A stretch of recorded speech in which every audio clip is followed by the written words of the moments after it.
Hello, welcome to Cellular Communication class. I'm Professor Daeshik at Yonsei University, Seoul, Korea. In this course, you will study how the cellular communication works. You must have a cell phone or smartphone. What do you do with the cell phone? Voice call, SNS, email, games, video streaming? I'm sure that you are familiar with these words. These services are available with the help of mobile communication technology. Then, how much do you know about the cellular communication system or technologies? Are you familiar with these words?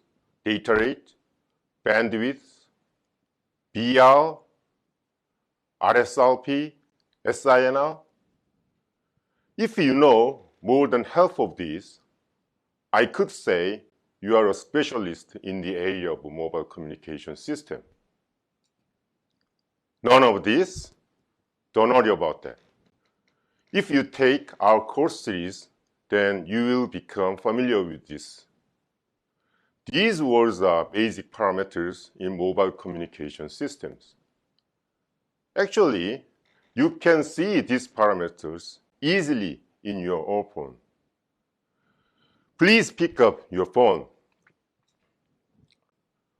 I'll tell you how we can see those parameters in your phone. This short video is an example of a Samsung device. Please type *#0011#. Then you will see this screen. This information tells you communication parameters of your phone. If you have a Huawei or Xiaomi device, try typing this code. *#7262626#***. Wow, long, right? Or the bottom, the longer one. If you are using an Android phone in Korea, type this one, *12345 and #. Then you will see the same information. If that doesn't work, you can try one of these two apps in your phone. Network Cell InfoLite and LTE Discovery. Actually, you can download these applications from the Google Play easily. Then you will also be able to see the same information.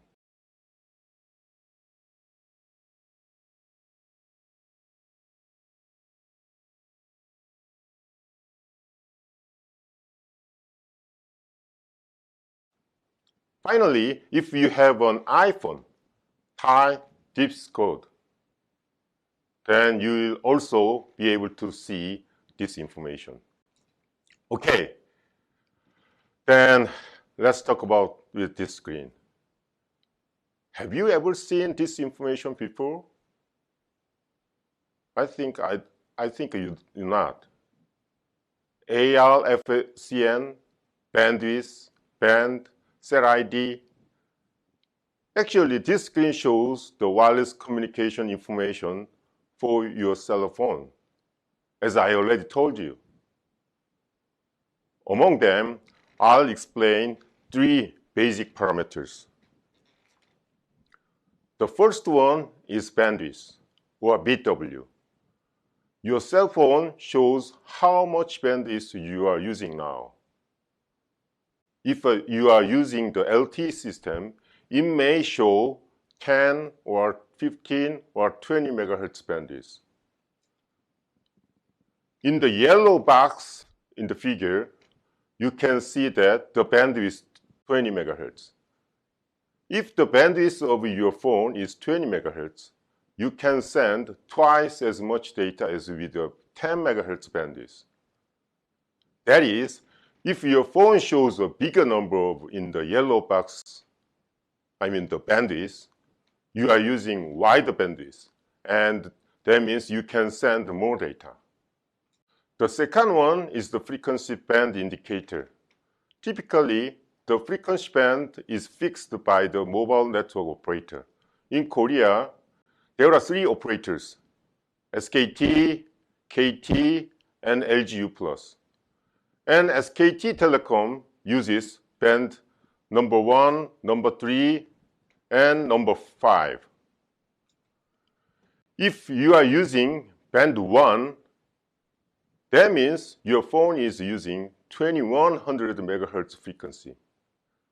I'm in Korea now, and I'm using SK Telecom, so my phone shows that I'm using band number 3.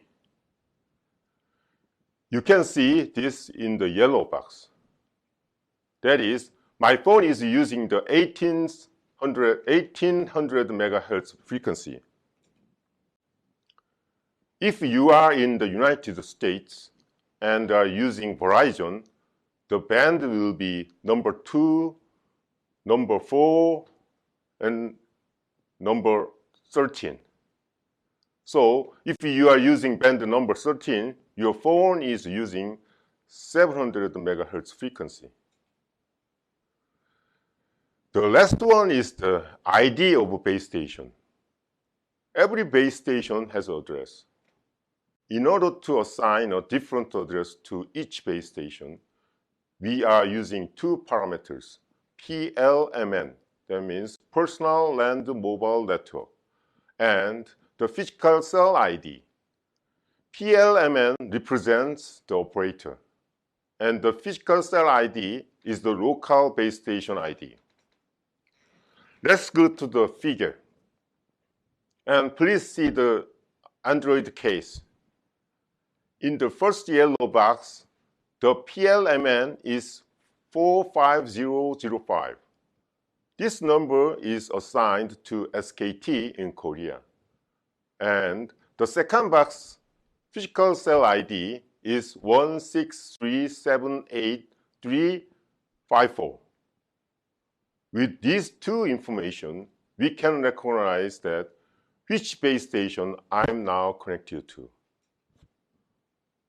If I move 1 mile from here, but still stay in Korea, then physical cell ID would be changed, but the PLMN would not, because I'm still in Korea even though the base station is changed.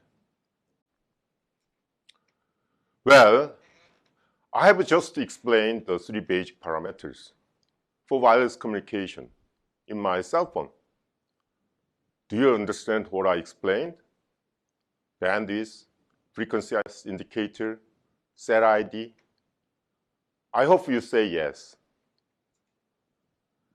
The goal of this lecture series is to provide you with basic knowledge about mobile communication technology. After you have finished taking this series, come back and take another look at this. I'm sure that you will know many of the parameters in this slide. This is the outline of our lecture series. You are watching my course, the first one. In my course, as an introduction, you will get a brief history of mobile communication systems, from 1G to 5G. Okay, now let's move on to the first generation mobile communication systems.